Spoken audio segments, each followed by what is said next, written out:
Welcome to the Coast to Coast podcast, brought to you by Play Picks and the Lines.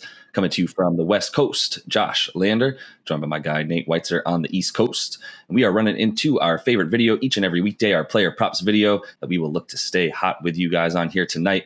Make sure you are liked and subscribed to that page. Got a couple other game videos up for you today. Nate does have his great article up on playpicks.com as well with some best bets and player props in there for you. And make sure you are on thelines.com checking out that props tool we have for you, making sure you're getting the best odds available on those NBA player props. And as always, if you do still need a FanDuel or DraftKings account, head to fdpicks.com or dkpicks.com and find those listings in your area, such as what we've got for tonight's player props. Nate, let's jump into it. Yeah, the first game pick I'm looking at is the Nets winning in Charlotte, and that is because of Kevin Durant, the world's best basketball player. And there are a lot of ways to get some juice on his performance tonight. It's rare you can have such confidence in two guys posting like a 30+% usage rate tonight, but that's what you'll have in Kyrie and KD. And DraftKings in particular is giving you some really big juice on those guys both performing well against a bad Hornets team. For them both to get 30 is plus 600. And with KD, his 30 points at minus 110 at DraftKings. Again, going to FanDuel, though, the doubles they're offering in terms of Nets win, Kevin Durant, 25 points in a win is plus 108. Like, that's just the money line. There's no way he's not going to score 25 points, I don't think, unless there's foul trouble or injury. And then, yeah, the 29.5 points or 35.5 points assists at near even money, also at FanDuel there. But the big special I'm looking at that, if you're feeling bold, is 30 points, 10 rebounds, 6 assists from KD at plus 1,500 at DraftKings. Worth a shot here because, I mean, while he hasn't boarded up much in his two games since returning against Miami and Boston, now he's playing a Charlotte team that struggled mightily on offense, especially at home. 107 offensive rating their last 10 home games, giving up the most rebounds per game at home on the season. Durant averages more points and boards on the road, 31.5 points, 7.5 boards on the season.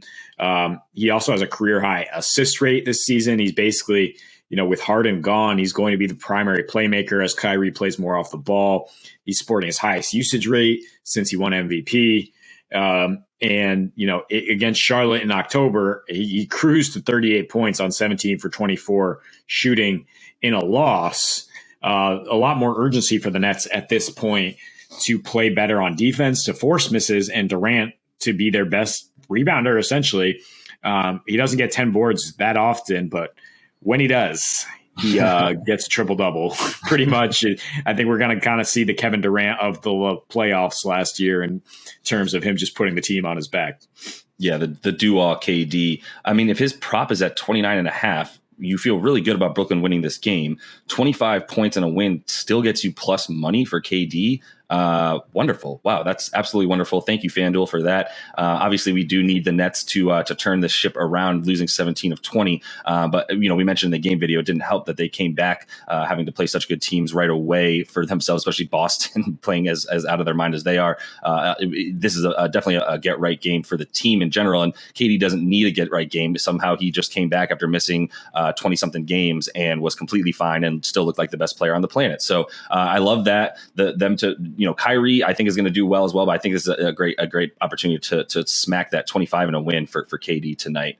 Another game I'm looking at here with a bunch of players missing is that Phoenix Suns versus the Magic game. Not much expected there in the way of a good battle, even though you've got no CP3 for Phoenix, no Devin Booker for Phoenix, or Cam Johnson. Obviously Ayton is really the remaining guy. Him and Mikal Bridges are really the only guys left that you feel comfortable putting any kind of money on. But I think Ayton, 18.5 points gets you close to even money on FanDuel, minus 106. We also really like him to if you throw the boards in there, 28.5 points and rebounds combined, gets you about minus 115. Still pretty good return on your money there. It's going to be the Ayton show. As many boards as he gets on offense is as many shot attempts as he'll then put back up. To be honest, he's not kicking that thing back out tonight, especially against an Orlando team that struggles so much down low.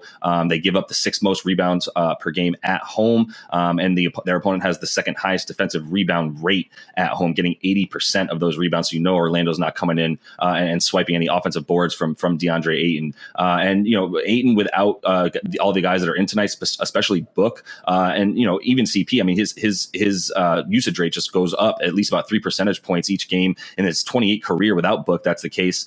Without CP3 as well, that usage rate jumps up a bit, and he still gets about 27.5, 28 boards and rebounds combined a game in those games. I think against a bad Orlando team tonight, which might keep it a little bit closer than we expect with, Phoenix missing so many key players tonight. They're probably going to be playing a little bit of a closer game. But that still just bodes well for Ayton continuing to come in and maintain his minutes tonight and really dominate a front court for Orlando that's lacking big time.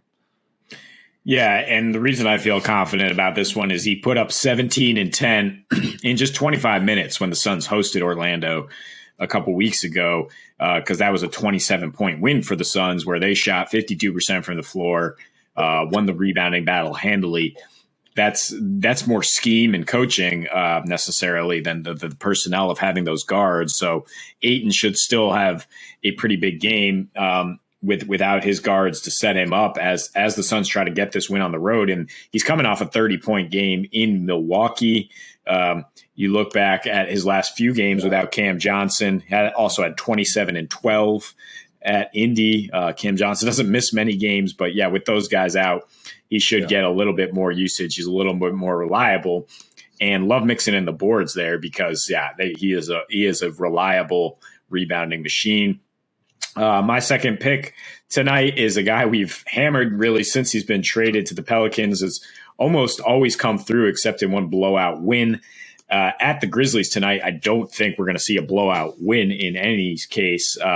Memphis has struggled defensively lately, as notably losing in Houston and posting a 117.5 defensive rating. You might expect more that they gave up a 130 defensive rating to those red hot Celtics. But now in their last 9, they're giving up 113.7. They're 5-4, not exactly crushing it the way they were prior to that. And they've had few answers for CJ. I mean, he's kind of that guy that defenses, that lockdown defenses just can't do anything with either because he's so shifty, crafty, averaging 27 points per game on 50, 40, 90 in his last 8 against Memphis. He's averaging 26.3 in his last 8 with his new team now. And in 5 games since the All-Star break, down to 23.8 for CJ with extremely efficient 133 offensive rating. It's because the Pelicans have the best net rating in the league while going 4-1 during that span. Yeah. So it's a little bit skewed by some blowouts and by Brandon Ingram going off at times. He has bad numbers against Memphis for whatever reason. I don't necessarily expect him to struggle, but I think CJ at 22.5 points, it's just too low. He hasn't gone below that in 8 straight against Memphis. And once again, you can get a little extra juice by taking him to get 25 at plus 125 there at FanDuel. Yeah, I mean, we got to somehow his total went down in this game after scoring 24 in the last game, which was also a blowout victory versus Utah where they just smacked him. And like we said, still got to his props there. What he's doing since he got to the Pelicans, just coming in and really seamlessly fitting in. At first, we were kind of worried that maybe he was taking away from Ingram. Then Ingram comes in and does his thing in the same game that CJ has 24.